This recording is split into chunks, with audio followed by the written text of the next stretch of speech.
माधो सिंह भंडारी का नाम तो सुना ही है आप लोगों ने। कौन है वो? मलिथा की गुल वाले, है ना?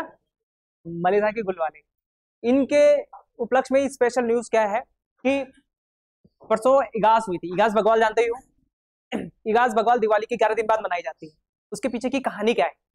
हुआ ये था कि माधो सिंह भंडारी थे सेनापति, और महीपति शाह करके एक राजा हुआ करते थे गढ़वाल के। उनके सेनापति थे माधो सिंह भंडारी। महीपति शाह ने आक्रमण करने के लिए भोट क्षेत्र, जो उत्तरकाशी के उत्तर वाला क्षेत्र है, उस क्षेत्र में, भोट क्षेत्र में आक्रमण करने के लिए माधो सिंह भंडारी को भेजा।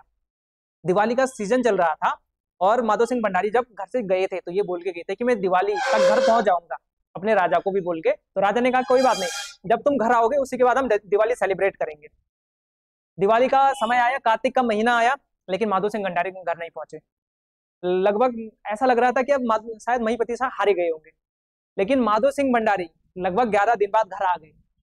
और जब 11 दिन बाद घर आए तो राज्य में खुशी का माहौल था। एक तो जीत के आए, दूसरा अपना जो वीर भड़ है वो वापस आ गया है। तो इस उपलक्ष्य में धीरे धीरे उस समय से फिर हमने शुरू किया मनाना इगास भगवान।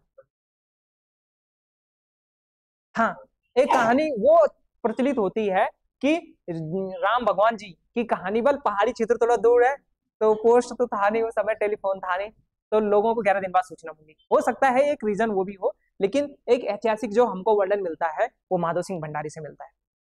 माधो सिंह भंडारी का जो मूल रूप से जन्म था वो था रुद्रप्रयाग का जखोली ब्लॉक। जखोली ब्लॉक में एक गांव है ललुड़ी गांव। तो ये माधो सिंह भंडारी है और इनका जो जन्म है वो ललुड़ी गांव में हुआ 1595 में।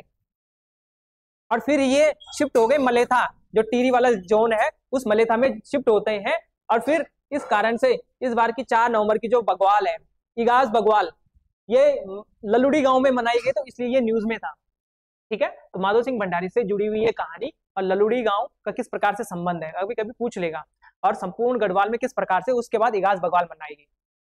तो हल्की सी छोटी सी कहानी है 2 मिनट की, लेकिन इगास बग्वाल के पीछे अगर कोई कॉन्सेप्ट है तो माधो सिंह भंडारी से जुड़ा हुआ भी है।